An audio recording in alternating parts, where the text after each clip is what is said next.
नमस्कार, आप देख रहे हैं मिथिला टॉप। आज हमारे साथ अलीनगर विधानसभा में मोतीपुर के अमर क्रांति जी हैं।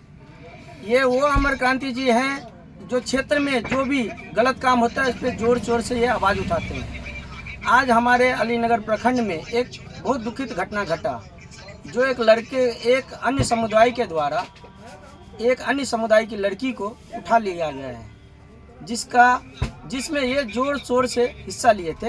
इनसे हम वार्ता करना चाहते हैं। अमर भाई, आपका हमारे चैनल में स्वागत है।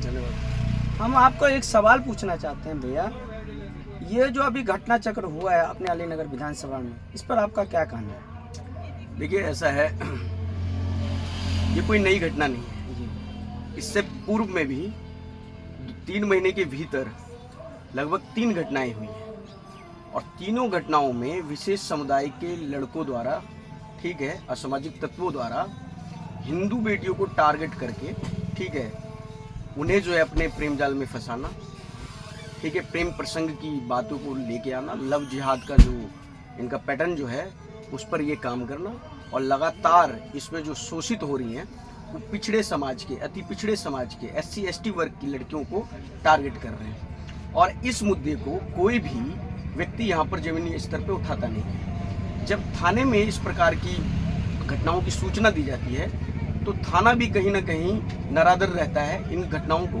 पूरे गंभीरता से नहीं लेता है। उसी का परिणाम है कि 3 महीने में 3 बड़ी घटनाएं हो गई, ठीक है, और इन घटनाओं पर थाने ने जो संज्ञान लिया है वो पब्लिक प्रेशर पड़ने के बाद लिया है। तो कहीं ना कहीं ये चिंता का विषय है। और आपने देखा होगा पिछले लगभग साल भर से बिहार के अंदर क्राइम रेट लगातार बढ़ रहा है, और खासकर महिलाओं के प्रति, महिलाओं के अंदर जो है असुरक्षा की भावना है, ठीक है।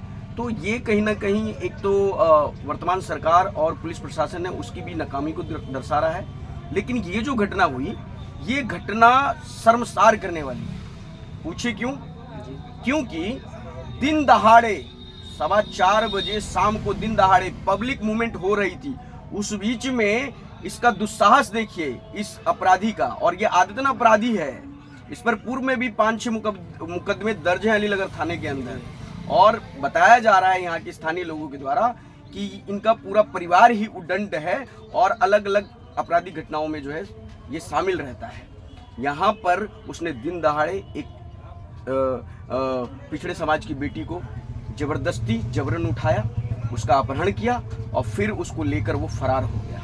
जब ये मामला जो है थाने में पहुंचा, FIR हुई, तब जो है यहाँ के जो स्थानीय थानेदार हैं उन्होंने इस मामले की गंभीरता को समझते हुए, क्योंकि पूर्व में भी 2 घटनाएं हुई थी, तो थानेदार ने इस घटना की गंभीरता को समझते हुए त्वरित कार्रवाई की, और लगभग 15 से 18 घंटे के अंदर इस अपराध में शामिल जो मुख्य अभियुक्त है हिजबुल रहमान, उसको गिरफ्तार किया। लड़की का फिर बाद में जो है मेडिकल कराया गया, फिर उसके बाद जो है उसका बयान दर्ज कराया गया, फिर मीडिया में आके उसने अपनी आपबीती बताई, और फिर इस पूरे कांड का उद्भेदन किया गया। और आज जो है उसको सजा होनी है, ये तय हो गया है। और ऐसे अपराधी किसी भी समाज के अंदर हो, अगर बेटियों की अस्मिता के साथ अगर वो खिलवाड़ करते हैं तो उनके खिलाफ हर समाज के व्यक्ति को, हर जाति वर्ग के व्यक्ति को इकट्ठा होकर, एकजुट होकर जो है आवाज उठानी चाहिए। क्योंकि ये घटना एक किसी पिछड़े के साथ नहीं हुआ है, ये घटना कल को आपके घर की बहू बेटियों के साथ हो सकता है, हमारे घर की बहू बेटियों के साथ हो सकता है, किसी तीसरे चौथे की बहू बेटियों के साथ हो सकता है। तो ये घटना बहुत निंदनीय है, इसकी हम कड़े शब्दों में आलोचना करते हैं, और जो इसका जो अभियुक्त है उसको जो है कड़ी से कड़ी सजा की मांग करते हैं। ये हमारी शुरू से मांग रही है।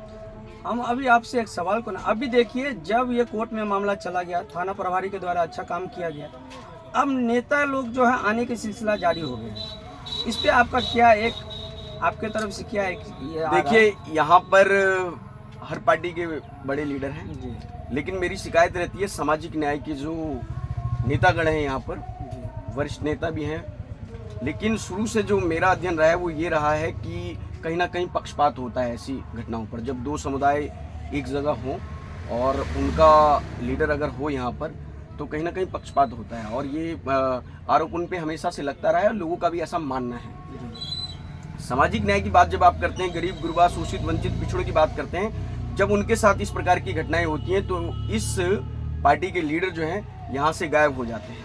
पिछले 3 घटनाओं का अगर मैं जिक्र करूं, जो कि नदियामी में हुआ, फिर मिर्जापुर में हुआ और अभी अलीनगर में हुआ, तो इसमें सामाजिक न्याय के तमाम लोग गायब थे, चुप्पी साध रखी थी जी। लेकिन यहाँ पर एक व्यक्ति ने खुल के आवाज उठाई, ठीक है, फिर समाज ने भी इस मुद्दे को आड़े हाथ लिया और जमकर जो है दबाव बनाया प्रशासन के ऊपर। और बाकी जो यहाँ के स्थानीय अन्य पार्टी के जो लीडर हैं उन्होंने भी जो है इस मामले को गंभीरता से लिया है, जिसमें बीजेपी के तमाम जो है नेताओं ने लिया है। हमारे नेशनल न्यूज़ के अंदर जो है ये खबर चली है, राष्ट्रीय स्तर पे इस खबर को दिखाया गया है और ये बहुत ही निंदनीय घटना है। देखिए, यहाँ पर मुस्लिम समाज के कुछ असामाजिक तत्व लगातार हिंदू समाज के ऊपर प्रहार करते हैं, ठीक है, और ये घटना निंदनीय है। मैं समझता हूँ कि इस पर दोनों ही पक्ष के लोगों को, जो बुद्धिजीवी हैं, पत्रकार हैं, समाज सेवी हैं, नेतागण हैं, उनको मिलकर आवाज़ उठानी चाहिए, ये मेरा मानना है। और आप मतलब आपके थ्रू पब्लिक को क्या आप संदेश देना चाहते हैं? मैं तो यही कहता हूँ कि जहाँ कहीं भी इस प्रकार की घटनाएं होती हैं तो आपको दलगत विचार से ऊपर उठकर, ठीक है, ऐसे असामाजिक तत्वों के खिलाफ जम के जो है विरोध करना चाहिए, उनके खिलाफ जम के कानूनी कार्रवाई के लिए प्रेशर बनाना चाहिए, ताकि इस प्रकार की कोई भी घटना भविष्य में देखने को ना मिले, एक मिसाल कायम हो, एक सबक मिले और समाज जो है निर्भय होकर जो है जी सके, ये मेरा मानना है।